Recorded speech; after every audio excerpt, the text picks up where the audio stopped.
When Darius Cole walked into that small Mississippi bar, he wanted peace, not a fight, but hate had other plans. A racist gang led by Troy Harlan spotted him, a lone black man, and thought they'd found easy prey. Drunk on arrogance, they pulled a gun, eager to make him flinch. What they didn't know was that Darius was a retired Delta Force commander, a man who'd faced death in places they couldn't imagine. When he moved, it was swift, precise, unstoppable. Seconds later, the same men who'd laughed at him were on their knees, begging for their lives. Before we go any further, comment where in the world you are watching from and make sure to subscribe, because tomorrow's story is one you don't want to miss. The whiskey glass landed on the bar with a dull thud. Lyle's hands trembled as he poured, spilling a few drops on the scratched wood. His eyes darted between Darius and the corner table, where Troy Harlan's crew was getting louder by the second. Darius took a slow sip, letting the burn settle in his throat. 20 years of combat had taught him to read a room, and right now every instinct told him this place was a powder keg. The smell of stale beer and cigarettes hung in the air, mixed with something darker, the scent of threat and hatred. "Hey, boy," Troy's voice cut through the quiet. "You lost or something? This here's a private establishment." Darius didn't turn around. He watched Lyle instead, noting how the old bartender's shoulders hunched as if preparing for a blow. The rest of the bar had gone silent, like an audience waiting for the show to begin. "I said, you hearing me, boy?" Troy's voice got closer. Boot heels scraped against the wooden floor. Darius took another sip. "I hear just fine, and I'm not your boy." A rough laugh erupted from the corner table. Bo Beast Tanner, a mountain of a man with scarred knuckles and dead eyes, stood up. His chair scraped back with a sound like nails on a chalkboard. "Well, listen to that fancy talk. You think you're better than us?" "Leave it be," Lyle muttered, so quietly only Darius could hear. "These boys, they're looking for trouble." The Palmer twins, Rick and Denny, flanked Troy as he swaggered closer. Their matching sneers seemed practiced, like they'd spent years perfecting their roles as backup muscle. Earl hung back, hand resting near his belt, where Darius had already spotted the outline of a concealed weapon. "This is my daddy's bar," Troy announced, his words slightly slurred. He was maybe 6 feet away now. "And we got standards here, don't we, boys?" "That's right," Rick Palmer chimed in, his voice high and eager. "We sure do." "Standards," Denny echoed, and they both laughed like it was the cleverest joke they'd heard all year. Darius set his glass down carefully. The liquid inside barely rippled. His hands were steady, just as they'd been in 100 combat situations. He studied his reflection in the mirror behind the bar, taking in the scene behind him. 5 men, all armed in some way, all looking for an excuse. The odds weren't great, but he'd faced worse. "Your daddy's bar," Darius said slowly. "Would that be Sheriff Buck Harlan?" Troy's face darkened. "You know my daddy? I knew this place when your grandfather owned it." Darius turned on his stool, facing them directly for the first time. "Back when my father used to drink here, before he died." Recognition flickered across Lyle's face. The old bartender stepped back, his complexion going ashen. He'd been here that night, Darius realized. He'd seen what happened. "Well, ain't this something special?" Bo rumbled, cracking his knuckles. "A homecoming. You Cole's boy?" "The one who hung himself?" Rick asked, and Denny snickered. "That's what the report said," Troy drawled, moving closer. His breath reeked of cheap bourbon. "Real tragic. Some folks just can't handle their place in the world." Darius felt the familiar calm settling over him, the combat clarity that had kept him alive through 3 wars. His muscles relaxed instead of tensing. His breathing remained steady. He saw everything with crystal sharpness, the sweat on Troy's upper lip, The way Beau's right foot was planted for a quick move, the nervous twitching of Earl's trigger finger. "My father never hung himself," Darius said quietly. "And you know it." Troy leaned in close, his lips pulled back in a snarl. "You calling my daddy a liar?" "I'm calling it what it is." Darius didn't move, didn't raise his voice. "Murder." The word hung in the air like smoke. Lyle dropped a glass, the crash making everyone jump except Darius. The bartender scrambled to clean up the mess, his hands shaking worse than ever. "Boys," Troy said, stepping back, "I think we got ourselves a problem here. This gentleman is suggesting that the law in this town ain't honest." He reached for his back pocket. "That's a serious accusation. Might need to take this somewhere private to discuss it proper." "You should listen to your friend," Beau added, nodding at Lyle. "Some folks don't know when to walk away." The Palmer twins spread out, blocking the path to the door. Earl shifted his weight, ready to move. The trap was closing, just as they'd planned. They'd done this before, Darius realized. This was their routine. Corner someone, provoke them, then drag them out back for a lesson. But they'd never cornered someone like him before. Someone who'd spent decades learning the art of violence, who knew exactly how many ways a human body could break. Someone who had nothing left to lose. "Last chance," Troy said, pulling out a snub-nosed .38 revolver. "Walk out now, or we'll help you leave. Your choice." Darius kept his eyes on Troy's revolver, noting the poor maintenance, rust near the cylinder, worn grips suggesting careless handling. These men were amateurs playing at violence. He'd seen real killers, and they didn't swagger or sneer. "What? Nothing to say?" Troy taunted, waving the gun. "Cat got your tongue, boy?" The Palmer twins laughed on cue, their identical faces twisted with cruel anticipation. Behind them, other patrons slipped out quietly, leaving only Lyle frozen behind the bar, a rag clutched in his trembling hands. "I'm giving you one chance," Darius said quietly. "Walk away." Beau stepped closer, his massive frame casting a shadow over the bar. Mighty bold talk for a man about to get ventilated. "Yeah," Rick Palmer chimed in, emboldened by numbers. "We been teaching lessons round here since before you was born." His brother Denny nodded eagerly, already reaching for a pool cue. Darius lifted his glass, ignoring the circle of threats closing in. The whiskey caught the dim light, amber liquid steady in his grip. 23 years of combat had taught him patience. Wait for the moment. Let them make the first mistake. Troy's face reddened at being ignored. "Hey! I'm talking to you!" He slapped the glass from Darius's hand, sending it crashing against the wall. Whiskey splattered across the Confederate flag hanging there, dark drops like blood on gray cloth. The bar fell silent. Even the jukebox seemed to hold its breath. Darius stood slowly, his movements deliberate and controlled. He was shorter than Troy, but something in his posture made the younger man step back. Combat instinct, honed in 100 firefights, tracked every potential threat. Beau's weight on his right foot, telegraphing a haymaker. The Palmer twins' nervous energy, ready to lash out.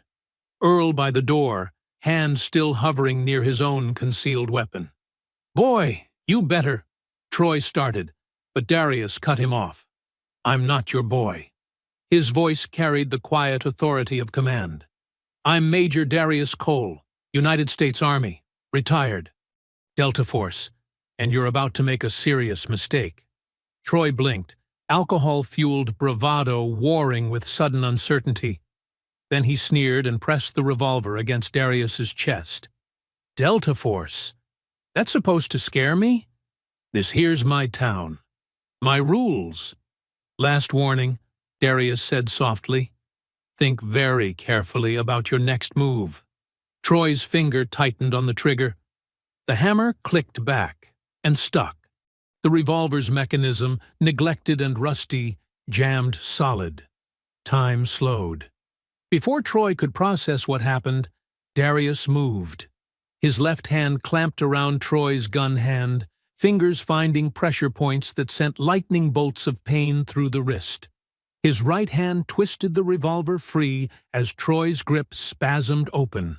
A pivot of the hips, a sweep of the leg, and Troy was airborne. He crashed through a table, bottles and glasses exploding around him. The bar erupted. Bo launched his telegraphed haymaker. Darius slipped inside the punch, hammering 3 precise strikes: solar plexus, throat, knee. The mountain of a man folded like wet cardboard. Rick Palmer swung the pool cue. Darius caught it, yanked him forward, and drove an elbow into his temple. As Rick dropped, Denny charged with a roar. A quick sidestep, a hip throw learned in close-quarters combat training, and Denny joined his brother on the floor. Earl finally drew his hidden pistol. Darius was already moving. 2 steps across broken glass, a grip learned from Iranian commandos, and Earl's gun hand snapped backward at an impossible angle. His scream cut short as Darius's knee found his diaphragm. 5 seconds. 5 men down. Darius stood in the center of the destruction, breathing steady, eyes alert for further threats. Troy tried to rise, cradling his broken wrist. You can't! Darius ejected the revolver's cylinder. Let the bullets fall to the floor with soft plinks. He aimed the empty gun at the groaning men. "Wrong," he said. "I can. You boys picked the wrong man to threaten tonight." The Palmer twins huddled together, blood streaming from Rick's scalp. Bo lay gasping, clutching his throat. Earl sobbed, cradling his shattered hand. "Please," Troy whimpered, all pretense of authority gone. "Don't kill us. Please." "Begging already?" Darius's voice carried across the silent bar. "What happened to all that tough talk?" "We're sorry," Denny Palmer blubbered. "We didn't know." "That's right, you didn't know. You saw skin color and thought you found an easy target. Instead, you found someone who spent 2 decades learning exactly how to deal with men like you." He placed Troy's empty revolver on the bar. The sound of metal on wood made them all flinch. "Next time," Darius said, straightening his jacket, "choose your fights better. Because if there is a next time, I won't be so gentle." He walked to the door, boots crunching on broken glass. The entire bar watched him go. Lyle, the remaining patrons, the groaning men on the floor. Their eyes held fear, yes, but something else, too. Recognition. Understanding. They'd just witnessed the difference between practiced cruelty and professional violence, between bullies and a warrior. The humid night air hit him as he stepped outside. Behind him, he heard Troy's sob of pain, the shuffle of bodies being helped up, the murmur of shocked voices. But Darius didn't look back. He'd made his point. Now it was time to wait for the real fight to begin. The drive home felt longer than it should have. Darius navigated the potholed streets of Ashfield's black neighborhood, where streetlights flickered like dying fireflies. His mother's house, his house now, loomed ahead, a dark shape against the star-filled Mississippi sky. The adrenaline from the bar was fading, leaving behind a familiar emptiness. He'd felt it after every mission, every firefight. That hollow space where survival instinct gave way to memory. Inside, he didn't bother with lights. The moonlight through dusty windows was enough.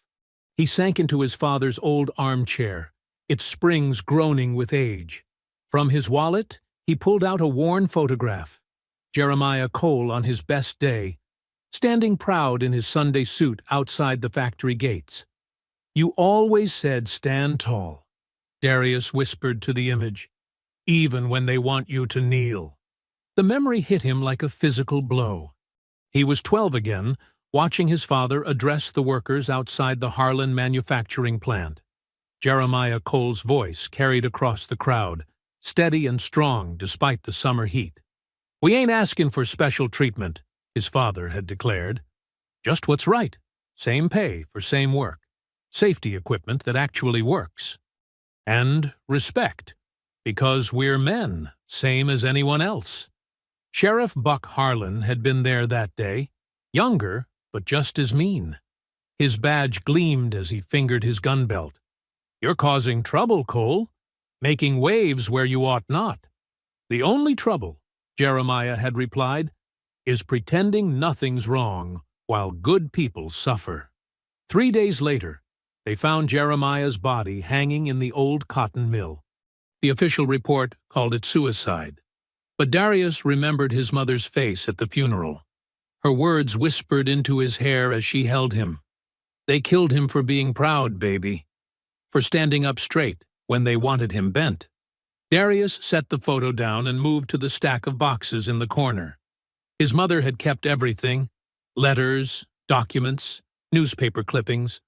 Each box held pieces of a past he'd tried to outrun through military service. In the third box, beneath a stack of old bills, he found it. A manila envelope, sealed with aged tape.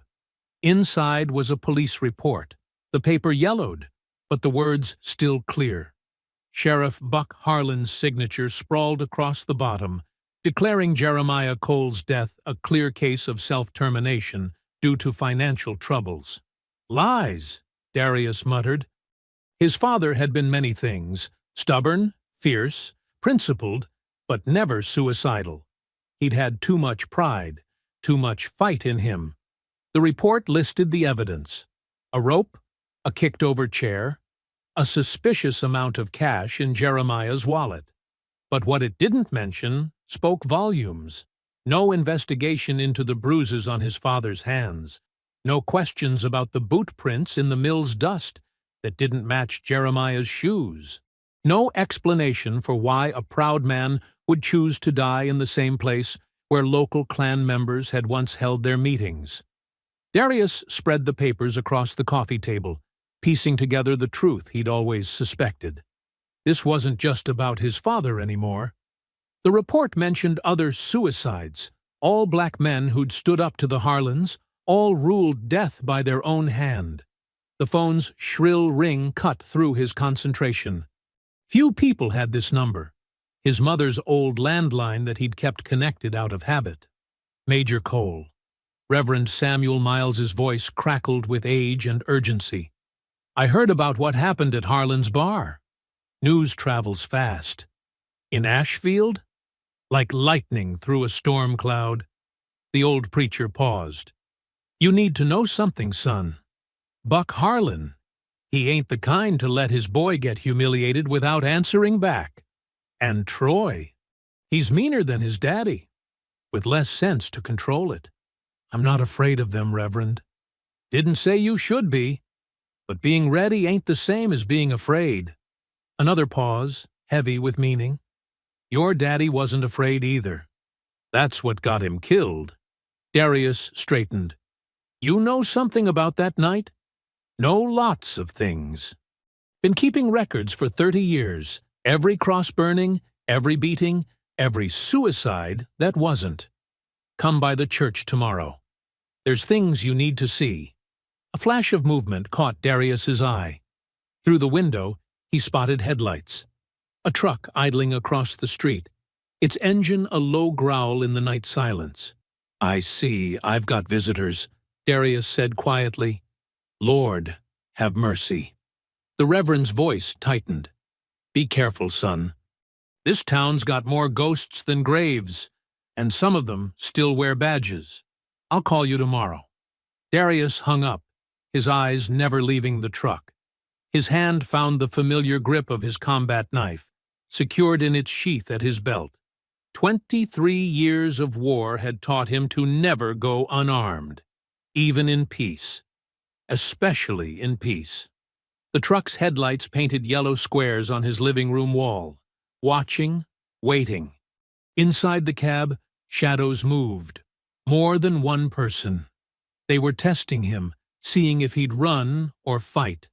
Darius stood in the darkness, knife ready, father's photo still on the table beside the damning police report.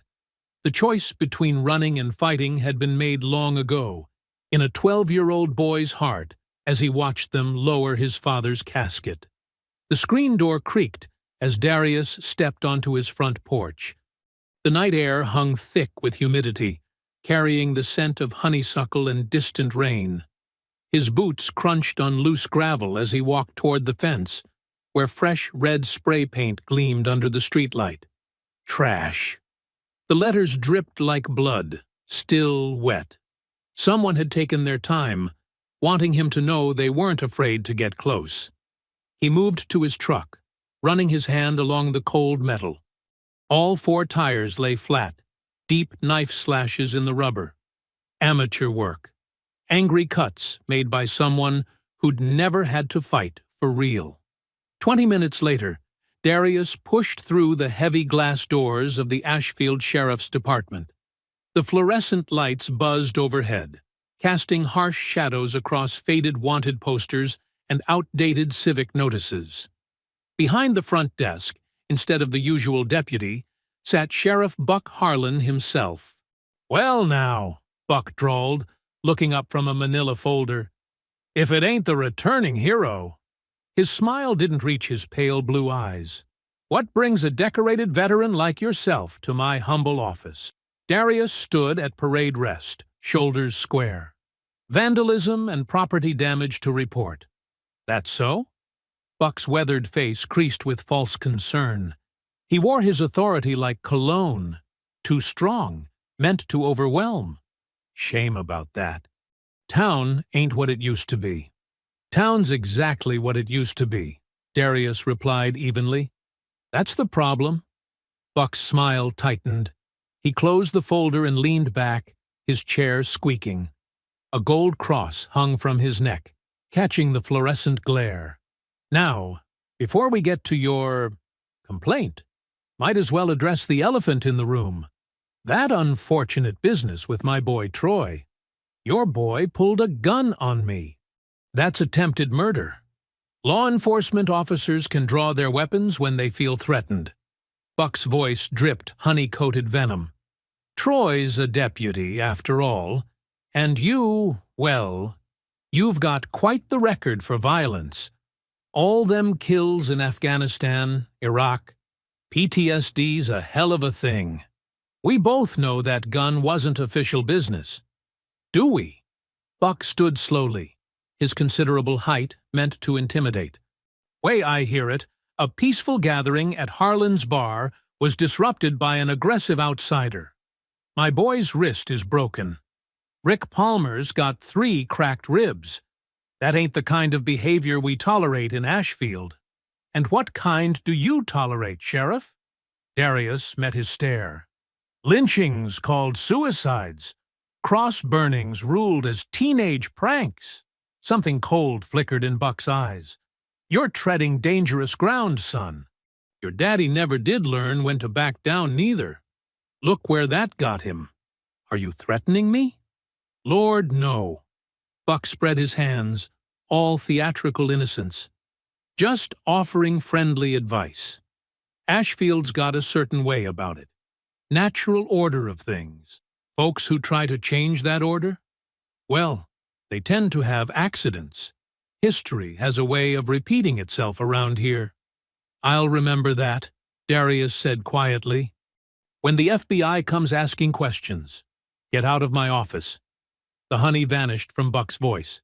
"And boy, next time something gets vandalized, try calling a repair shop instead of wasting my time." The Moonlight Diner sat on the edge of town, its neon sign buzzing in the gathering dusk. Inside, the air smelled of coffee and grease. Darius slid into a corner booth, positioning himself to watch both entrances. Old habits died hard. "Mind if I join you?" A woman stood beside his table, maybe early 30s, with sharp eyes and a reporter's notebook. Her accent carried hints of Texas beneath careful professionalism. "Elena Vega," she said, sliding into the seat across from him. "I'm a journalist. Or was. until the Ashfield Herald fired me for writing about police brutality. Not interested in interviews. What about justice? She leaned forward. Word's already spreading about what happened at Harlan's bar. A black veteran standing up to the sheriff's son. People are talking. Talk is cheap in this town. But evidence isn't. Elena pulled out her phone, showing him a series of photos. I've been documenting cases like yours. Hate crimes covered up. Suspicious deaths ruled accidents. The Harlan family's been running this county like their private kingdom for generations. Darius studied her face, looking for angles, hidden motives. He saw only determination and a familiar anger. You're not from here. Why risk it?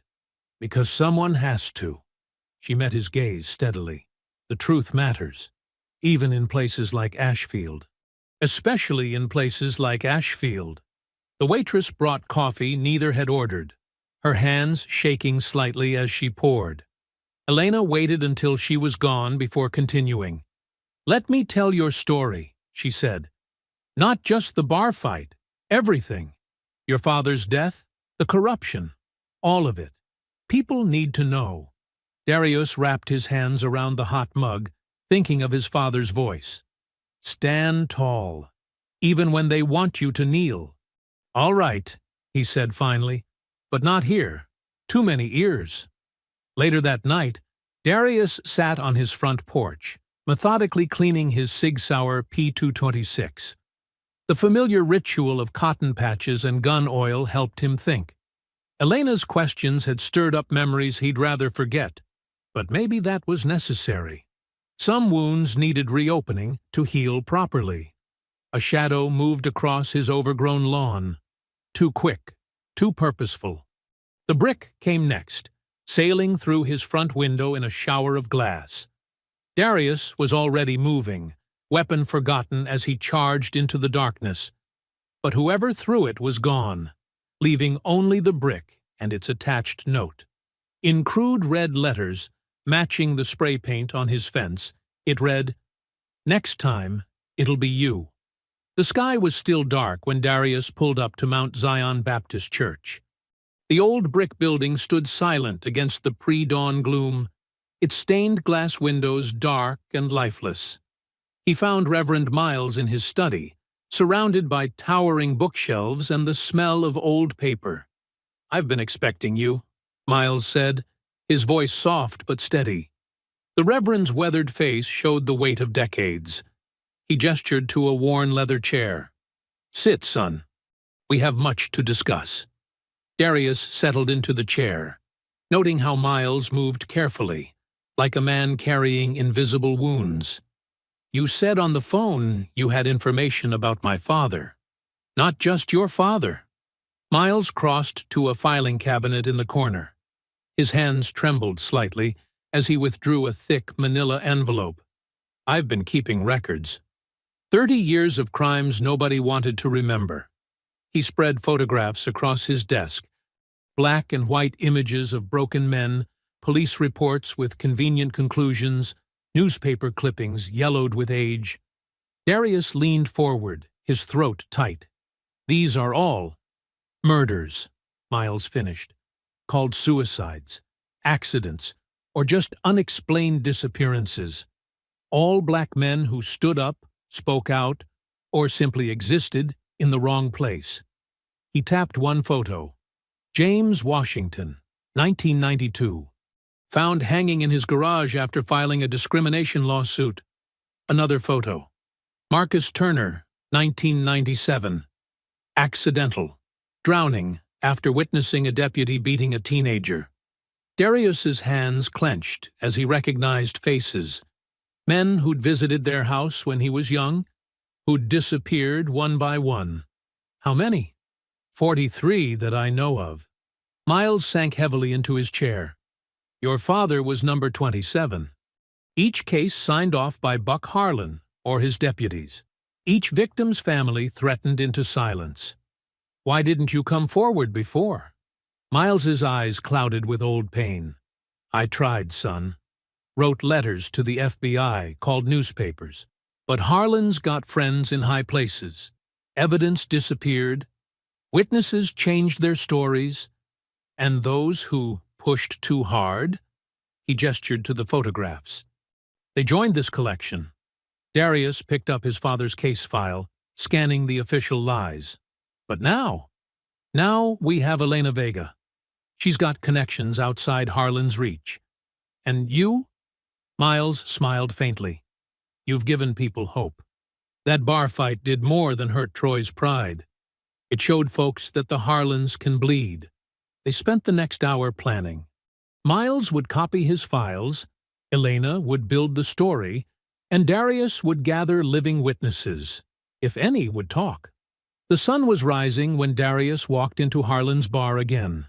The place was empty, except for a tall black man behind the counter, methodically wiping glasses. He looked up as Darius entered, his expression carefully neutral. "We're not officially open," he said. "Just need information." Darius sat at the bar. "You're Reggie?" The bartender nodded slowly. "And you're the one who laid out Troy Harlan and his boys." A ghost of a smile crossed his face. "Been a long time since anybody stood up to them like that. Why do you work here?" "Same reason most folks do what they do in this town. Need to eat." Reggie set down his rag. "But I see things, hear things. Been watching the Harlans and their crew operate for years. And now? Now?" Reggie leaned forward, voice dropping. "Maybe it's time those things got said out loud. Folks been scared too long. Maybe you're what we needed. Somebody who knows how to fight back." Over the next hour, people began trickling in. Not the usual morning crowd, but others. A truck driver with scarred knuckles who'd lost a brother to police violence. A factory worker whose son disappeared after witnessing a beating. A church deacon whose nephew was found dead in a creek. They came quietly, speaking in low voices, sharing stories they'd kept buried for years. Each one had lost someone to Harlan's natural order. Each one was tired of being afraid. "We'll stand with you," the truck driver said, others nodding. "Just tell us how." Darius listened, memorized names, made connections. A network was forming, built on shared pain and the hunger for justice. By noon, he had a dozen allies and promises of more. The sun was setting when he drove past the sheriff's office, its windows glowing orange in the fading light. Through the glass, he saw Buck Harlan standing at his desk, coffee cup in hand, watching the street like a king surveying his kingdom. Their eyes met through the window. Buck's face was stone, but his fingers tightened on the cup. He knew what was coming, could feel his control slipping away like sand through his fingers. Darius held his gaze for a long moment, letting the old sheriff see the truth. His reign of terror was ending. The ghosts he'd buried were rising, and this time there would be no silent graves, no convenient explanations, no more families forced to swallow their grief. The war lines were drawn not with violence, but with truth. And truth, once unleashed, was a force no badge could stop. The church basement was cool and dim, lit by a single fluorescent tube that hummed overhead. Darius, Elena, and Reverend Miles hunched over a folding table covered with yellowed papers and faded photographs. The air felt thick with dust and secrets. "Look at this pattern," Elena said, spreading out a timeline she'd created. Her dark hair fell forward as she pointed to different dates. Every time a black family faced foreclosure or legal trouble, Harlan's department got involved, and within months, their land was sold to shell companies. Darius picked up a stack of property deeds. All these companies trace back to one name, Greystone Industries. Reverend Miles nodded slowly, his aged hands trembling as he sorted through more files. The Harlan fortune didn't come from honest police work. They've been stealing land for 3 generations. Elena pulled out her laptop, typing rapidly. "I've been digging into Greystone's financial records, Look at these transfers. She turned the screen toward them. Regular payments to the sheriff's department, labeled as security consulting. But the dates match perfectly with violent incidents against black landowners. They weren't just stealing land, Darius said, his voice tight with anger. They were funding terrorism against our people, using the badge as cover. Reverend Miles pulled out an old photo album. The pages crackled as he opened it. These were all prosperous black farms in the 1960s. He pointed to images of proud families standing before well-maintained houses and fertile fields. Now, look at the same land today. Elena pulled up satellite images on her laptop. Where farms had once flourished, industrial complexes now sprawled across the landscape. Greystone owns all of it now. They built factories on stolen ground. My father knew, Darius said quietly. That's why they killed him. He was gathering evidence, wasn't he? Miles nodded. Jeremiah was smart. He kept records, just like I did. But they found out. Elena leaned forward, her reporter's instincts firing. We need more than paper trails. We need confessions. These people have gotten away with murder because nobody could prove intent. They talk freely at the bar, Darius said, especially when they're drunk. If we could record them. Too dangerous to plant someone with a wire, Elena warned. They know all the local faces. Darius stood up, pacing the basement floor. Not if we hide it somewhere they'd never look. He pulled out his phone and dialed. Reggie, we need your help. An hour later, they met Reggie behind the bar. He'd just finished his shift, and the evening crew wouldn't arrive for another hour. Perfect timing. The jukebox, Reggie said, opening the ancient machine's cabinet. Nobody ever services it except me. I can hide a mic inside, wire it to this digital recorder. He held up a small black device. It'll capture everything within 15 feet. Darius examined the setup. How long can it record? 8 hours on one charge. I'll switch out the memory cards each morning. Elena helped Reggie position the microphone while Darius and Miles kept watch. The installation took 20 minutes. When they finished, you couldn't tell anything had been changed. Now we wait, Darius said. They didn't have to wait long. That night, Troy Harlan and his crew stumbled in, already drunk and looking for trouble. They took their usual corner table right next to the jukebox. Reggie kept their glasses full, moving with practiced invisibility as the alcohol loosened their tongues. Elena sat in a dark corner, pretending to work on her laptop. Darius watched from his truck across the street, listening through an earpiece connected to the hidden mic. Remember that Miles kid? Troy's voice came through clear as a bell. The one who thought he was too good to show respect? Laughter from his friends. Yeah, taught him proper manners, didn't we? Just like his daddy. Another voice. Rick Palmer. These people need to learn their place. Same way we taught old Jeremiah Cole, Troy bragged. Dad said that one was special. Had to make it look right. Darius's hands gripped the steering wheel until his knuckles went white. He forced himself to stay in the truck, to let them keep talking. Your old man's a genius, Denny Palmer said. Way he handled that land deal with Greystone? Beautiful. Got rid of all them troublemakers, made us rich, and nobody could prove nothing. Ain't that the truth? Troy laughed. Why you think we got the newest patrol cars in the state? Greystone takes care of their friends. They kept talking, spilling decades of secrets, names of victims, details of crimes, amounts of payoffs, all captured by the hidden microphone. Elena typed furiously, documenting every word.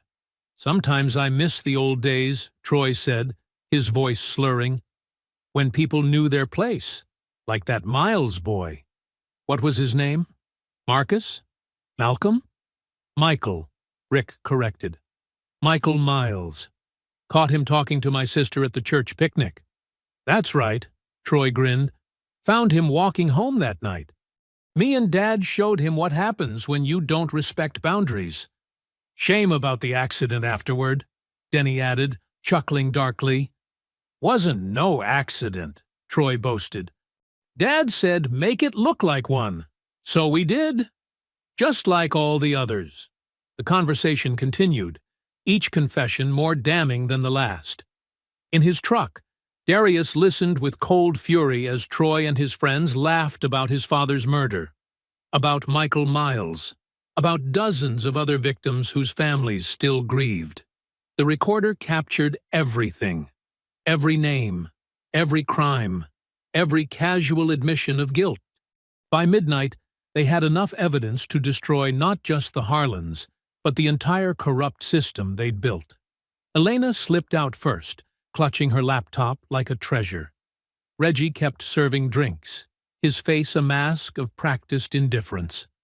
And Darius waited in his truck, knowing that justice was finally within reach. At dawn, Elena's laptop screen glowed in Darius's dim living room. They'd been up all night, reviewing the recordings. Hour after hour of drunken confessions spilled from the speakers, each one more damning than the last. Listen to this part again, Elena said, clicking a file. Troy Harlan's slurred voice filled the room. Dad always said, make it look natural. Suicide, accident, whatever. Long as the paperwork's clean, ain't nobody gonna look twice.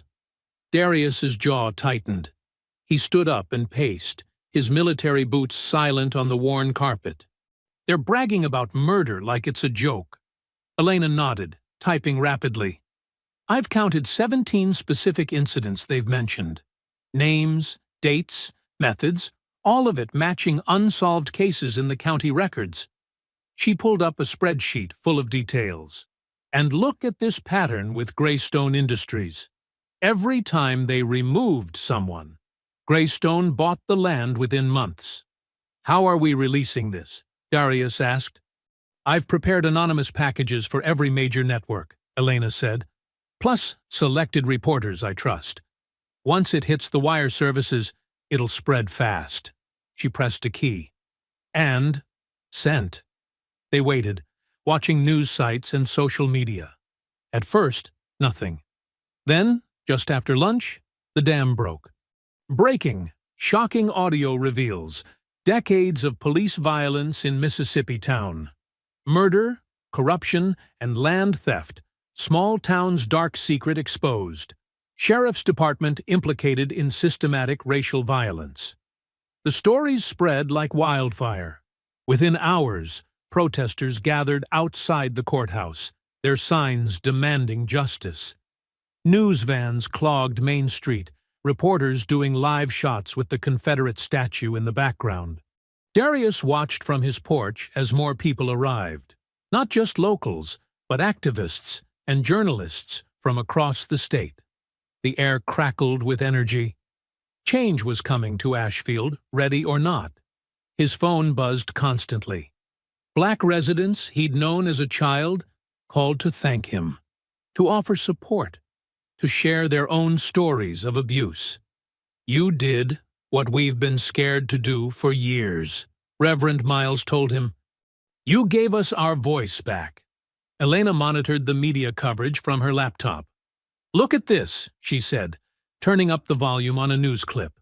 Sheriff Buck Harlan stood at a podium, his silver hair perfectly combed, his badge gleaming. But his usual smooth confidence seemed strained. These alleged recordings are clearly fabricated, he declared. Manufactured by outside agitators who want to destroy our peaceful community. We categorically deny any wrongdoing. He's scared, Darius observed. Look at his hands. They're shaking. Elena's phone rang. It was Warren Keyes, her contact at the Regional Herald. Elena, this is explosive stuff, he said. We're running it front page tomorrow. Don't worry about blowback. I'll make sure you're protected. Both of you. Can we trust him? Darius asked after she hung up. Warren's solid, Elena assured him. He's broken big stories before. He knows how to handle this. They spent the afternoon documenting more evidence. Elena interviewed longtime residents who'd lost land to Greystone. Darius mapped out connections between suspicious deaths and property transfers. The truth was finally coming to light. Around sunset, Darius stepped outside for some air. A black SUV roared past his house, engine revving. He tensed, combat instincts kicking in. The vehicle swerved suddenly, mounting the curb and accelerating straight at him.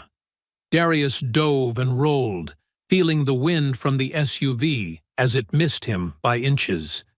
It crashed through his fence and sped away, leaving tire tracks across his lawn. No license plate visible.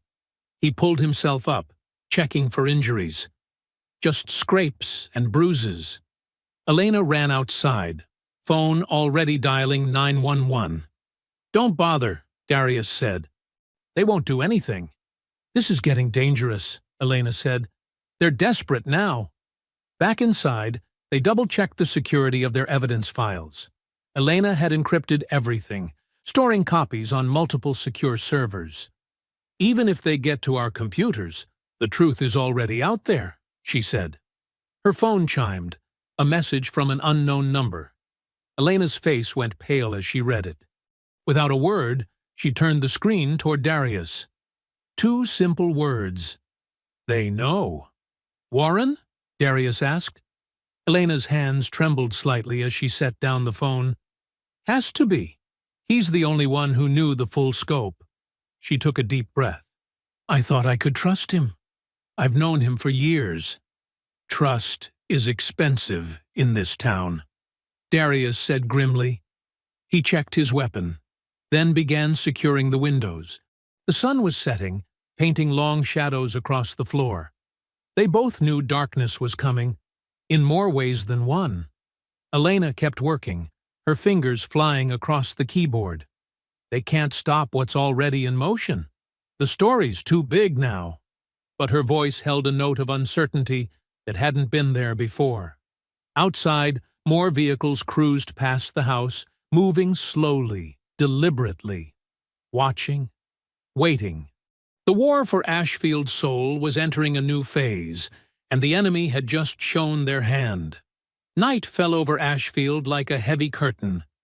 Elena's old Honda crept through the empty streets toward the Regional Herald's office. Something felt wrong. The building should have been lit up with the night shift working, but every window was dark. She parked in the empty lot, her headlights catching the metal sign, "Regional Herald, serving our community since 1952. The fluorescent security light buzzed overhead, creating harsh shadows. "Warren?" she called, pushing open the unlocked front door. "Anyone here?" Her footsteps echoed in the silent newsroom. Desks sat empty, computers dark, coffee cups left half full, chairs pushed back as if everyone had left in a hurry. Her skin prickled with unease. A noise from the back office made her freeze. "Hello?" Suddenly, the overhead lights blazed on. Elena squinted against the glare. Heavy boots thumped on linoleum. 3 men in deputy uniforms emerged from different doorways, surrounding her. She recognized Rick and Denny Palmer, the racist twins from the bar. The third was a burly deputy she didn't know. "Well, well," Rick drawled. "Look who came sniffing around."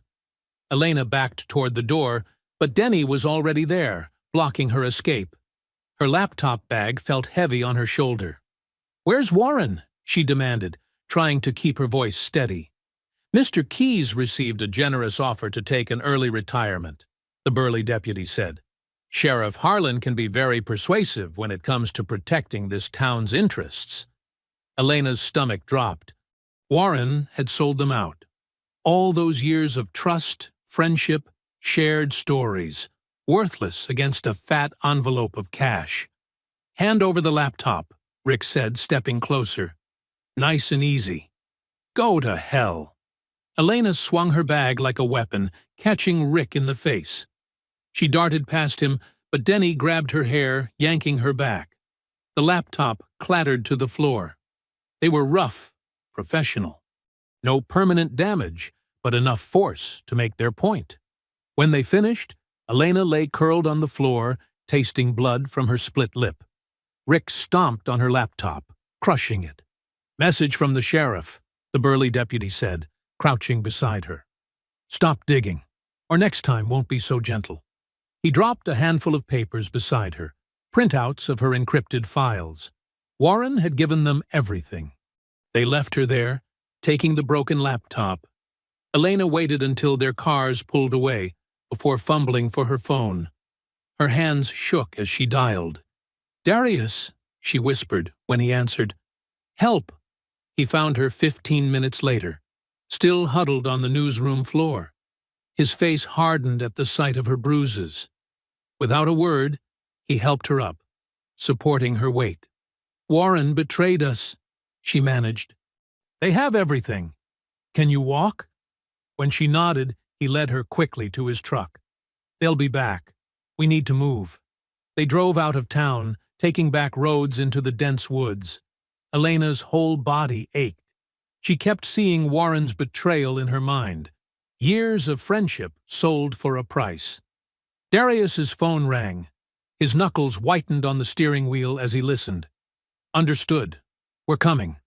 He ended the call, jaw clenched. They burned down Miles's church. "What?" Elena sat up straighter despite the pain. "Is he?" "Alive. Barely. Some parishioners found him inside, overcome by smoke. He's at County General." They turned onto a dirt road, branches scraping the truck's sides. Darius's usual calm had cracked, revealing something darker underneath. Raw fury blazed in his eyes. "This ends tonight," he growled. "No more playing nice." The old hunting cabin appeared through the trees, a small wooden structure, weathered but solid. Darius helped Elena inside, checking the perimeter before locking up. The cabin was basic: 2 rooms, some furniture, a wood stove. But it was secure. Elena sank onto a worn couch, finally letting the tears come. "I'm sorry," she choked out. "This is my fault. I trusted Warren. I put everyone in danger." "No." Darius knelt in front of her, his voice firm. "You exposed the truth. That's what they're afraid of. They burned down a church, Darius. They could have killed Miles. They've been killing people for decades." He cleaned her split lip with gentle hands, his touch at odds with the steel in his voice. "But this time is different. This time they picked the wrong fight." Elena looked at him through tears. The hardened soldier she'd first met was gone. In his place was something more dangerous, a man with nothing left to lose and a lifetime of combat skills to unleash. "What do we do now?" Darius finished tending her wounds, then stood. Outside, crickets chirped in the darkness. Somewhere in the distance, emergency sirens wailed, probably heading to the burning church. "They started this war," he said, checking his weapon. "I'll finish it." The night pressed against the cabin windows, thick and humid. Elena huddled on the couch, watching Darius prepare. Her body ached, but her spirit was unbroken. Whatever came next, there would be no more running. Dawn painted the sky in shades of gray as Darius crept through his old neighborhood. The streets were empty, silent except for distant dogs barking. His mother's house loomed ahead, a shadow against the lightening sky. Inside those walls lay proof of Buck Harlan's corruption, files he'd hidden beneath loose floorboards years ago. Moving like a ghost, Darius slipped through the back door. The house smelled of dust and abandonment. He headed straight for the living room, counting floorboards from the wall. 3 across, 4 down. The wood creaked as he pried it up. A twig snapped outside. Darius froze, his combat instincts screaming danger. Boots crunched on dead leaves, multiple sets, trying to move quietly and failing. He counted at least 6 distinct patterns. They had the house surrounded. "Come on out, Cole," Buck Harlan's voice carried through the morning air. We can do this easy or hard. Darius's hand found the hidden compartment, fingers closing around a thick manila envelope. He tucked it into his jacket, just as the first window shattered. A canister rolled across the floor, spewing tear gas. He pulled his shirt over his nose, but his eyes burned. Through watering vision, he saw shadows moving outside each window. The front door splintered under a battering ram. Deputies poured in, weapons raised. Darius moved on instinct, decades of close-quarters combat training taking over. He caught the first deputy with an elbow strike, using the man's momentum to throw him into two others. A taser probe missed his chest by inches. "Take him down!" someone shouted. Darius fought like a caged tiger. He disarmed one deputy, broke another's nose, drove his knee into a third's solar plexus. But there were too many. A taser finally found its mark, electricity shooting through his body. His muscles locked up. They swarmed him then, boots and fists raining down. Darius curled around the envelope, protecting it even as they beat him. Through swollen eyes, he saw Buck Harlan watching from the doorway, smoking a cigarette. "That's enough," Buck said finally. "Load him up." They dragged Darius to a waiting van, his feet leaving trails in the dirt. The sun was higher now, casting long shadows across his childhood home. They drove out of town, past empty fields and abandoned buildings, until they reached the old cotton mill. Darius's heart clenched. This was where they'd found his father's body, hanging from a beam. Suicide, they'd called it. He knew better.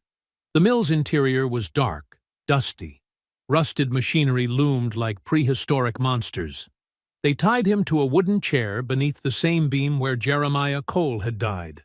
Blood dripped from Darius's split lip onto his shirt. Buck Harlan pulled up another chair, sitting backward on it. He looked almost grandfatherly in the dim light, but his eyes were cold as snake scales. "You know," Buck said conversationally, "your daddy sat in that same spot 20 years ago. Proud man, Jeremiah. Wouldn't listen to reason." "Don't say his name," Darius growled. Buck ignored him. "See, there's a natural order to things. Some folks just can't accept that. Your daddy couldn't. Now, you can't. And look where it got you both." He stood, pacing slowly around Darius's chair. "This town works a certain way, has for generations. People know their place, follow the rules. Everything runs smooth. But there's always someone who wants to stir things up." "You mean someone who stands up to murdering cowards?" A deputy slapped Darius hard across the face. Buck held up a hand. Now, let's be civil." "Civil?" Darius spat blood. "Like when you lynched my father?" "Your father hung himself," Buck said smoothly. "Just like you're going to. Guilt over all this trouble you caused, I expect?" Tragic story, really. The morning light filtered through broken windows, casting bars across the floor. Darius could hear birds singing outside, oblivious to the darkness within these walls. "You should have stayed gone, son," Buck said, almost sadly. "Could have lived a long life somewhere else, but you had to come back, dig up old bones." Darius raised his head, meeting Buck's gaze. Despite his injuries, his voice was steady. "You should have stayed afraid." Buck's false warmth vanished. "Afraid? Of you?"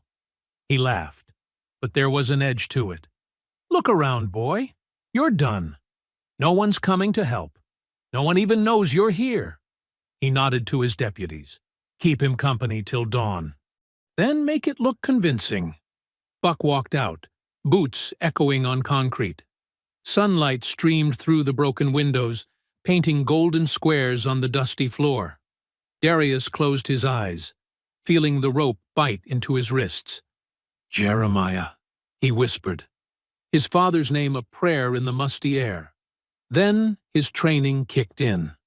He began cataloging everything. The loose knot on his left wrist, the rusty nail near his foot, the deputy's keys hanging just within reach if he could get free. His muscles ached, but his mind was clear. They thought they had him beaten, just like they'd thought they'd beaten his father. But Darius had survived worse places than this, against better men than these. As the deputies settled in to wait for dawn, he began working the rope against the nail, millimeter by millimeter. They'd made one crucial mistake. They'd left him alive. And as long as he was breathing, this wasn't over. The mill's shadows lengthened as afternoon crept toward evening. Darius's arms burned from the ropes, but he kept working them against the rusty nail. The other deputies had stepped outside to smoke, leaving only one guard, the youngest, who kept shifting his weight and glancing at Darius with uncertain eyes. "What's your name, deputy?" Darius asked softly. The young man hesitated before answering. "Caleb. Caleb Morris." "How long you been wearing that badge, Caleb?" 8 months. Caleb's voice was barely above a whisper. Darius nodded slowly. "You believe in what you're doing here?" "Really believe in it?" Caleb's hand trembled slightly as he adjusted his gun belt. "I joined to help people, to protect and serve, like they say. That what this looks like to you? Protection and service?" Darius's voice remained calm, but his words cut deep. "Look around this mill, Caleb. Look at these walls. They killed my father here, called it suicide. How many others died the same way? How many bodies buried in unmarked graves because they stood up to Buck Harlan?" Sweat beaded on Caleb's forehead. "It's not that simple." "It is that simple. They're using you, son. Same way they've used every young deputy who thought they could change things from the inside. You're just another pawn to them, another uniform to hide behind while they keep their boot on people's necks." Caleb paced the floor, conflict etched on his face. "You don't understand. Buck has connections everywhere. The mayor, the judges, business owners. Cross him, and you're finished in this town." "I understand perfectly," Darius said. "That's how tyranny works. It makes good men afraid to do what's right. Makes them complicit in evil because standing up costs too much." The young deputy stopped pacing. His hands shook as he reached into his jacket pocket and pulled out a small USB drive. "2 days ago, I found this in Buck's office. Was doing some filing and I shouldn't have looked, but you did look," Darius finished, "and what you saw changed everything." Caleb nodded, his face pale. "Records going back 30 years. Bribes, cover-ups, murders disguised as accidents. Names of everyone involved. Even—" he swallowed hard. "Even photos.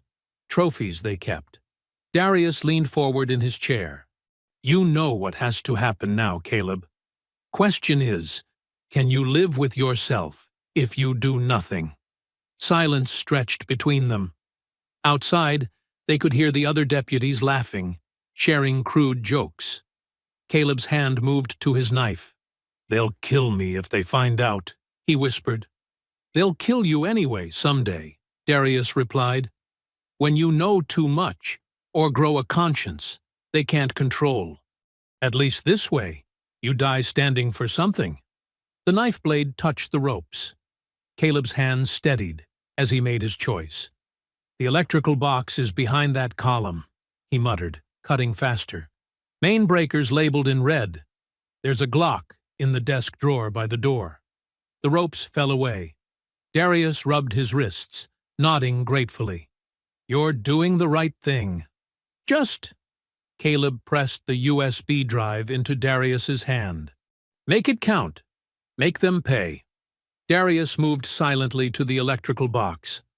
"When the lights go out, hit the floor and stay there. I won't hurt you, but I can't say the same if you get in my way." He threw the breaker. Darkness crashed down like a wave. The deputies outside shouted in surprise. Footsteps pounded on concrete as they rushed back in. "Morris! You okay in there?" Darius moved like a shadow through the darkness, his combat training taking over. He struck the first deputy in the throat, caught the second with a leg sweep. The third managed to draw his weapon before Darius's elbow connected with his temple. Bodies hit the floor. Confusion reigned in the darkness. Darius found the desk, retrieved the Glock. He checked the magazine. Full. "What the hell's going on?" someone shouted. A flashlight beam cut through the darkness. Darius dropped low, circling behind the last deputy. One quick strike, and it was over. He paused by Caleb, who lay trembling on the floor. "Remember what I said. Do right by your conscience." Then he was gone, slipping out through a broken window into the gathering dusk. Sirens wailed in the distance as he sprinted for the tree line. The woods swallowed him like a ghost. Elena was pacing the cabin floor when he arrived, her face tight with worry. "Oh, thank God," she breathed, hugging him fiercely. "When you didn't come back, I thought—" "I'm okay," he assured her, wincing at his injuries. "And I brought us something." He handed her the USB drive. Elena's hands shook as she plugged it into her laptop. Files populated the screen, hundreds of them. Financial records, police reports, photographs, video clips. Names, dates, locations. A web of corruption laid bare in cold digital clarity. This is everything," Elena whispered. "Every crime, every cover-up, every payoff. My God, there are senators implicated in this." Darius checked the Glock's action, making sure it was clean. His voice was steel. "Time to end it where it started." Elena looked up from the screen, her eyes hard. "The bar?" He nodded, loading fresh rounds into the magazine. "The bar." Thunder rolled across Ashfield as Darius's truck crawled through the darkening streets. Elena sat beside him, checking her equipment. 3 wireless cameras, a mobile hotspot, and her laptop loaded with streaming software. "You sure about this?" she asked, though she already knew the answer. Darius's grip tightened on the wheel. "My father died because nobody was watching. Not this time." They parked behind Harlan's bar. The neon sign buzzed weakly in the growing storm, casting red shadows across rain-slicked pavement. Through the windows, they could see Reggie wiping down glasses, pretending not to notice them. "Give me 15 minutes to set up," Elena said, gathering her gear. She slipped in through the back door while Darius waited in the truck, watching lightning flash across the sky. His phone vibrated. He typed out the message slowly, deliberately. "Meet me at Harlan's bar. Alone. Time to finish what you started 30 years ago." He hit send, knowing Buck Harlan wouldn't be able to resist the challenge. Inside, Elena worked quickly, hiding small cameras in strategic spots. One above the bar, one near the entrance, one covering the back corner where it all began. She connected them to her laptop, testing angles and feeds. The first viewers started trickling in as she went live, numbers climbing steadily. Darius entered through the front door exactly 15 minutes later.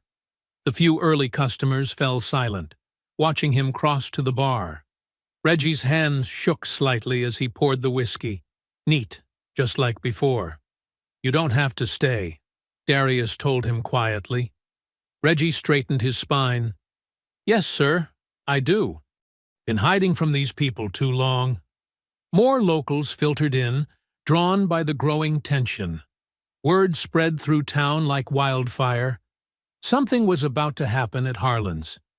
Deputies arrived in pairs, hands hovering near their weapons. Nobody made a move toward Darius. They'd all heard what happened to Troy's gang. Elena's viewer count hit 10,000, then 20.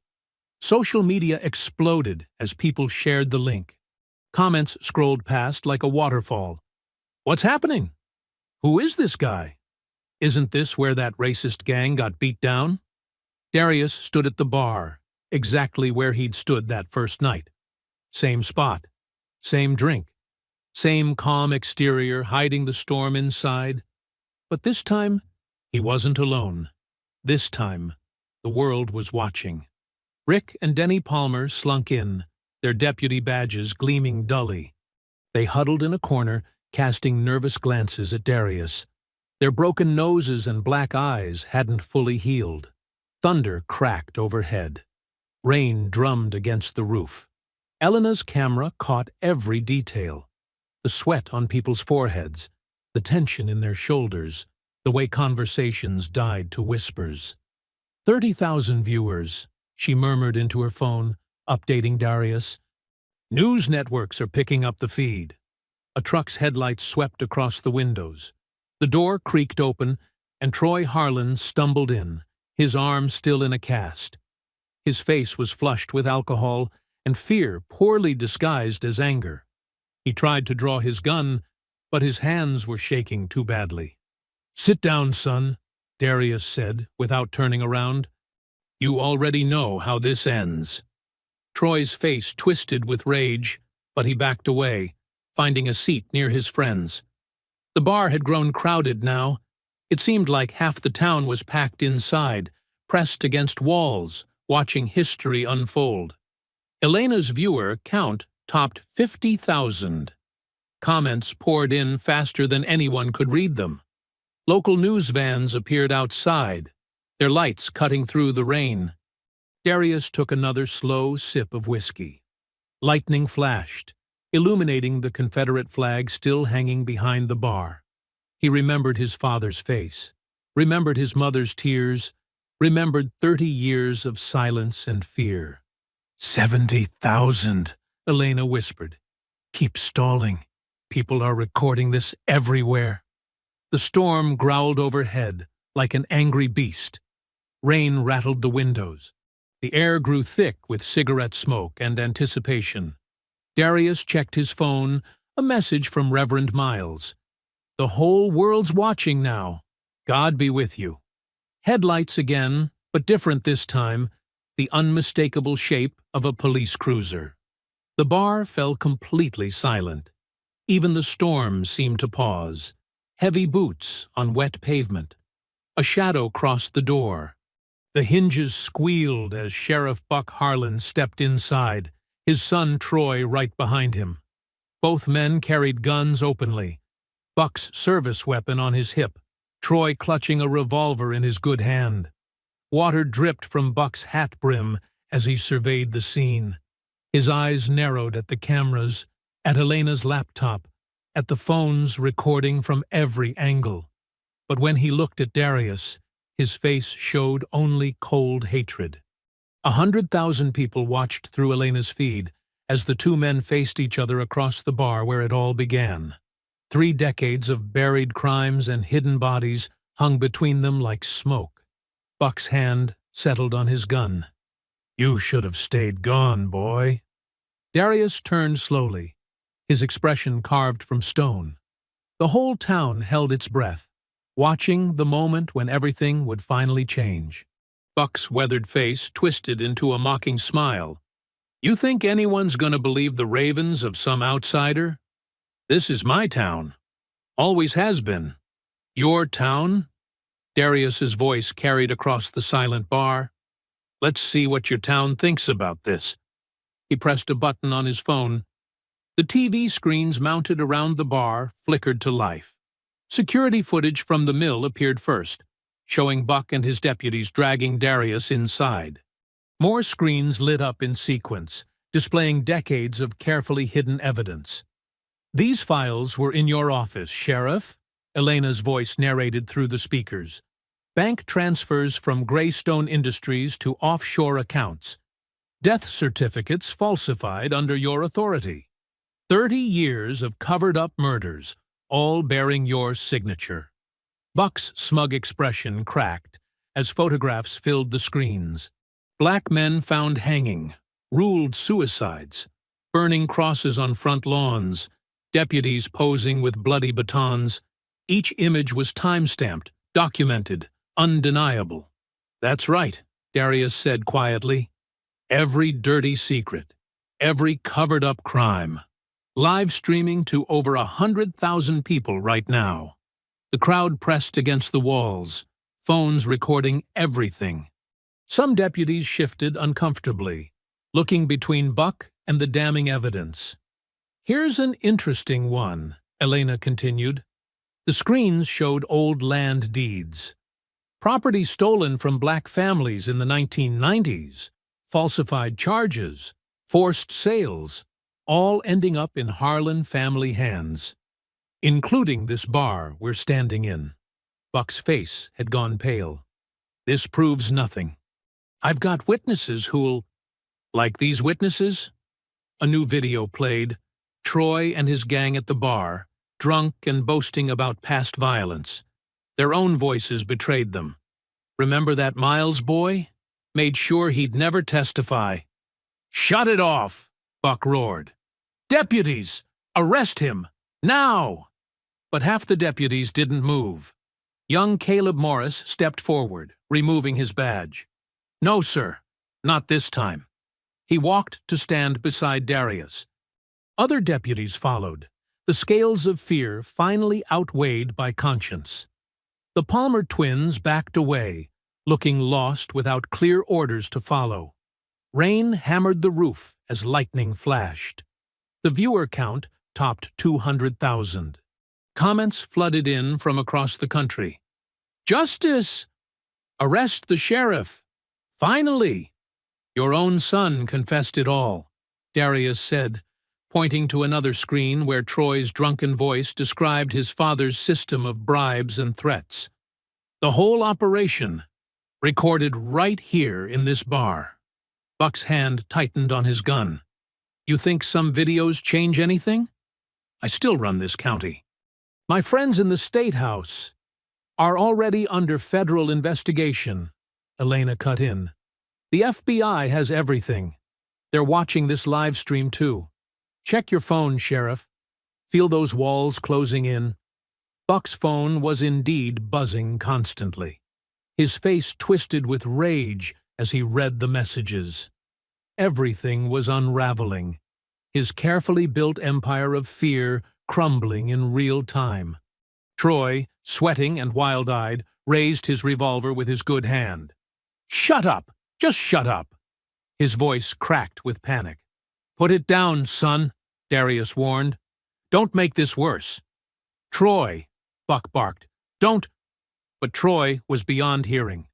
The gun shook in his grip as he squeezed the trigger. The shot cracked like thunder, grazing Darius's left arm.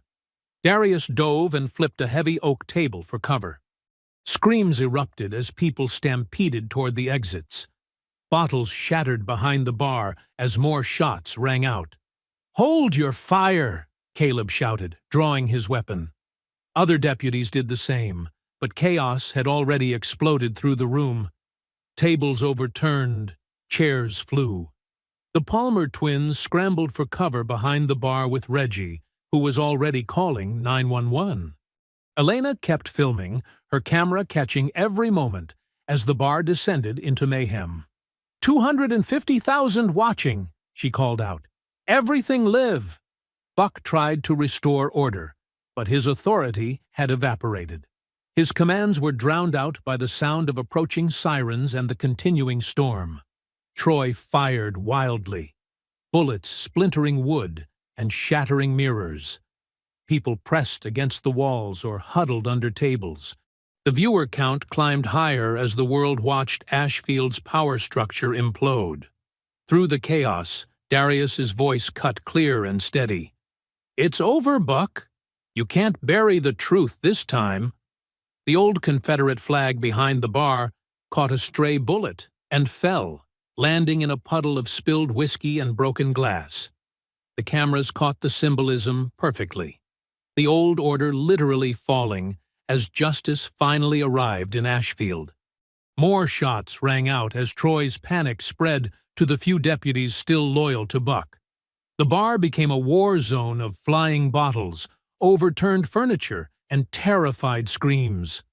Buck looked around frantically, watching decades of control dissolve into anarchy. His phone kept buzzing, likely with news of federal agents already entering the county. The truth he'd buried for so long was blazing across screens worldwide. and there was nothing he could do to stop it. Darius stayed behind his cover, blood seeping through his sleeve where Troy's bullet had grazed him, but his eyes never left Buck's face, watching the realization sink in that everything was about to change. The storm raged outside as sirens grew closer. Through the windows, emergency lights began to flash, painting the chaos in strobes of red and blue. Through the smoky haze of gunfire, Darius moved with deadly precision. His military training took over, each motion calculated and efficient. The wound on his arm barely registered as he focused on the threats around him. Troy stumbled backward, still firing wildly. His shots punched holes in the ceiling and shattered the neon beer signs, sending sparks and glass raining down. The bar strobed with emergency lights from outside, casting everything in surreal flashes of red and blue. "Drop it, Troy!" Darius commanded, his voice cutting through the chaos. But Troy's eyes were wide with panic, beyond reason. Darius ghosted through the debris, closing the distance. Troy's next shot went wide, and in that split second, Darius struck. His hand clamped around Troy's gun wrist, twisting sharply. The weapon clattered to the floor as Troy howled in pain. Before Troy could react, Darius's elbow connected with his temple. The sheriff's son crumpled like a marionette with cut strings, unconscious before he hit the sticky floor. "Anyone else?" Darius called out, scanning the room. Two of Buck's loyal deputies rushed him from different angles. The first swung a broken bottle, but Darius slipped past the attack, redirecting the man's momentum into a table. The second deputy managed to grab Darius from behind, but years of close-quarters combat had prepared him for this. Darius dropped his weight, breaking the hold, then swept the deputy's legs. As the man fell, Darius caught his arm and twisted, forcing him to flip onto his stomach. A precise strike to the back of the head, and another threat was neutralized. "Keep that camera steady," Elena shouted to someone in the crowd. She'd taken cover behind an overturned pool table but kept narrating for the live stream. "Over 300,000 watching now. Federal agents are responding." Buck Harlan, backed against the bar, fired his revolver in desperation. The shot went wild, striking one of his own deputies in the leg. The man screamed and fell, clutching his bleeding thigh. "Your own men, Buck?" Darius advanced steadily, using tables and support columns for cover. "That's always been your way, hasn't it? Sacrifice anyone to save yourself." More bottles exploded as Buck kept shooting. Glass and alcohol rained down, making the floor treacherous. The remaining customers pressed themselves flat against the walls or crawled toward the exits. "You don't understand nothing," Buck shouted, his composure finally cracking. "I built this town. Everything I did was to keep order." "Order?" Darius's voice dripped with contempt. "You mean fear. But look around, Buck. Your fears got no power anymore." He gestured to the phones recording everything, to Elena's professional camera catching every detail. The world was watching Ashfield's corrupt sheriff break down in real time. Buck's eyes darted to the back door. Darius saw the calculation in his face and moved to cut off his escape route. But Buck had one more card to play. He grabbed Reggie, the bartender, putting the gun to his head. "Back off, or I swear I'll—" Darius didn't hesitate.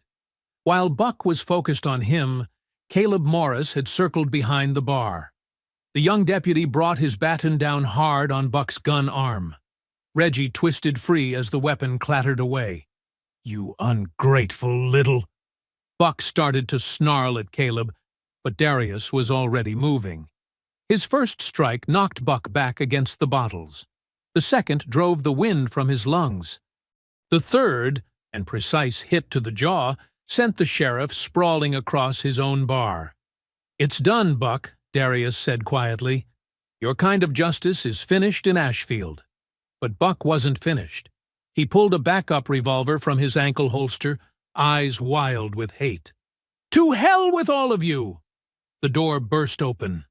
Federal agents in tactical gear poured in, weapons raised, shouting commands. Buck spun toward them, gun raised. "Sheriff Harlan!" an agent bellowed. "Drop your weapon!" Time seemed to slow. Buck's finger tightened on the trigger. Darius tensed to move. But before either could act, a single shot cracked through the chaos. Buck jerked, his revolver falling as blood spread across his shoulder. He collapsed against the bar, clutching the wound. Behind him stood Caleb Morris, his service weapon still smoking. "That's for every person you made me hurt," Caleb said, his voice shaking but firm. The federal agents swarmed in, securing the scene. They cuffed Buck as medics rushed to treat his shoulder. More agents led Troy's unconscious form and the other subdued deputies outside to waiting vehicles. Elena pushed through the crowd, her camera capturing everything. "Sir," she called to the lead agent, "can you confirm this is part of a larger federal investigation into corruption in Ashfield?"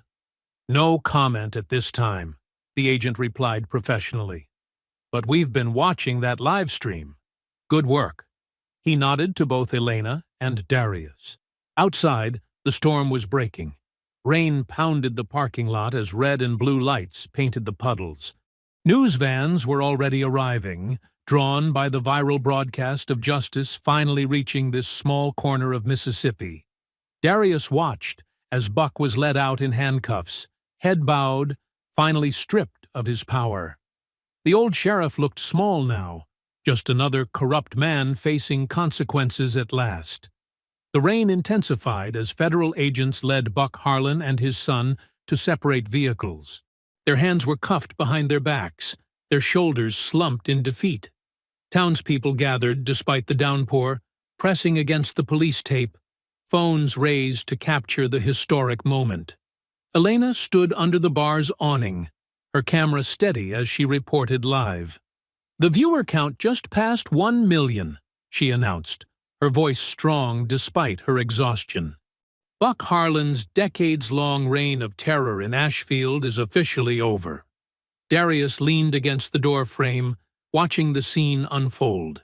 His arm throbbed where Troy's bullet had grazed him, but the paramedic had already cleaned and bandaged it. The pain felt distant, unimportant compared to the weight lifting from his shoulders. More vehicles arrived, unmarked FBI cars and news vans from every major network in the state.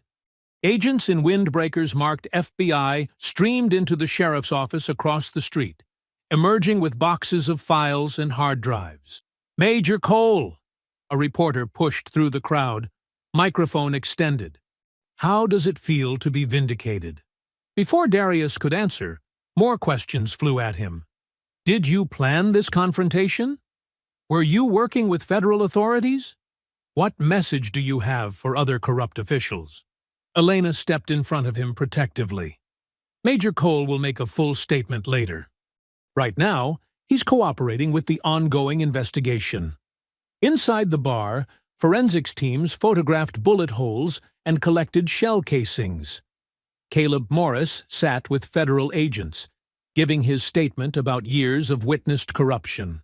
Other deputies came forward too, their fear of Buck finally broken. Darius's phone buzzed. A text from the hospital. Reverend Miles was awake. He slipped away from the chaos and drove through the rain-slicked streets to the medical center. He found Miles propped up in bed, watching the news coverage on the room's small TV. The old Reverend's face was bruised, but his eyes were bright with triumph. "You did it, son," Miles said as Darius entered. "You broke their power." "We all did it," Darius corrected, taking the chair beside the bed. "Your records, Elena's reporting, Caleb's courage, it took everyone." Miles nodded at the TV, where footage from the bar fight played on repeat.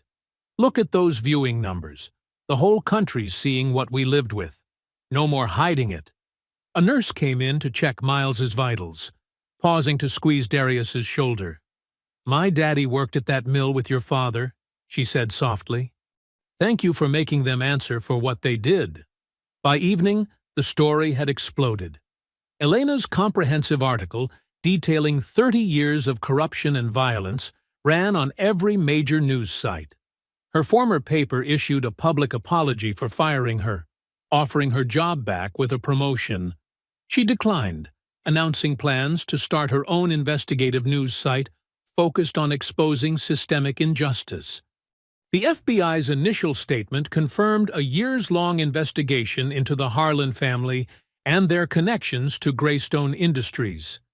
They'd been building a case slowly, but Darius's confrontation and the viral livestream forced their hand. Sometimes justice needs a push, the lead agent told reporters. Major Cole's actions, while risky, cracked open a case that might have taken years more to solve through traditional channels. Changes swept through Ashfield like the cleansing rain. The city council held an emergency session, voting to remove the Confederate statue from the courthouse square. Schools began the process of renaming streets that honored known racists. The bar itself was bought by a black business owner who promised to transform it into a community gathering space. 3 days after the showdown, Darius visited his father's grave again. The cemetery was peaceful in the early morning light. Someone had left fresh flowers. He wasn't the only one remembering those lost to Buck's regime. He knelt by the headstone, running his fingers over the engraved name, Jeremiah Cole, beloved husband and father. From his pocket, he took his military dog tags, the metal warm from his body heat. "You always taught me to stand up for what's right," he said quietly, laying the tags against the stone. "Even when it's hard, even when it's dangerous. I carried that lesson through every combat zone, every mission." He paused, throat tight. "But the hardest fight was right here at home, the one you started." A cardinal landed on a nearby branch, its red feathers bright against the green leaves. Darius watched it for a moment before continuing. "They tried to bury the truth with you, Pop. Tried to make your death mean nothing. But we dug it up. Every lie, every cover-up, every crime they thought they'd gotten away with, it's all in the light now." He traced his father's name again, remembering the proud man who'd refused to bow to injustice, even when it cost him everything. "The feds found your case files. Buck's confession is on tape now. Everyone knows it wasn't suicide. Your name is clear." Darius's voice grew stronger. "And Ashfield's changing. Really changing this time. Young folks are speaking up. Old wounds are healing. Your grandkids, when I have them, they'll grow up in a different kind of town." The cardinal took flight, disappearing into the morning sky. Darius stood, brushing grass from his knees. His dog tags caught the sunlight, glinting against the gray stone like a promise kept. "Rest now, Pop," he whispered. "We're free." 6 months had passed since the night that changed Ashfield forever. Summer heat shimmered off the newly paved streets as Darius stood on his mother's front porch, admiring the fresh paint and restored woodwork. The old house looked alive again, its windows gleaming, flower beds bursting with colors his mother would have loved. Across the street, kids played basketball, their laughter carrying on the warm breeze. No parents watched nervously from windows anymore. No patrol cars crept by to harass them. The neighborhood breathed easier, like a weight had been lifted from its collective shoulders. "Looking good, Major," Mrs. Washington called from next door, watering her roses. The elderly woman had lived there since Darius was a boy, surviving the worst of Buck Harlan's reign. Now she tended her garden without fear, proud and straight-backed in the sunshine. Darius waved back, checking his watch. Almost time for his meeting at Cole's place. The name still made him smile. The old bar's transformation mirrored the town's own renewal. Where Confederate flags once hung, local artists' work now brightened the walls. The jukebox played everything from blues to country to hip-hop, and nobody complained. He drove downtown, noting the changes along the way. The courthouse statue was gone, replaced by a memorial garden honoring victims of racial violence. The sheriff's office had a new sign: Community First Policing. Deputy Caleb Morris, recently promoted to interim sheriff, was making good on his promises of reform. Cole's place was busy for a Thursday afternoon. Reggie Brown stood behind the bar, mixing drinks with practiced ease. The former Marine had taken ownership naturally, turning the space into what he called a living room for the whole town. "The usual?" Reggie asked as Darius took his seat, the same spot where everything had started that fateful night. "You know it." Darius settled in, watching the diverse crowd. Black and white factory workers shared plates of wings. Young professionals typed on laptops. A group of veterans, some of Darius's mentees, played pool in the corner. The door chimed, and Elena walked in, holding a package under her arm. Her face glowed with triumph as she slid onto the stool next to Darius. "Hot off the press," she announced, unwrapping a hardcover book. The title read, "Awakening Ashfield: How One Town Confronted Its Demons and Found Redemption." Darius picked it up, feeling its weight. "Looks good. Your publisher must be happy. Pre-orders are through the roof." Elena ordered an iced tea. "But that's not even the best part. Remember that grant proposal we submitted? For the youth center? We got it." She pulled out her tablet, showing him the approval email. "Full funding for 3 years. We can start the mentorship program next month." Darius nodded, satisfaction warming his chest. He'd been working with local veterans informally, helping them channel their training and discipline into community service. Now they could do it properly, reaching more kids who needed guidance. The afternoon crowd thinned as evening approached. Through the windows, Darius watched the sun paint the sky in shades of orange and pink. The same view he'd seen that first night, but everything else had changed. "Mail came for you," Reggie said, sliding an envelope across the bar. The return address showed the Department of Justice. Inside was a formal letter confirming Buck Harlan's sentencing. 30 years without parole. His son, Troy, got 15. The corrupt network they'd built was dismantled, with more arrests still coming as investigations continued. "Justice system finally working like it should," Reggie commented, wiping down the bar. "Never thought I'd see the day."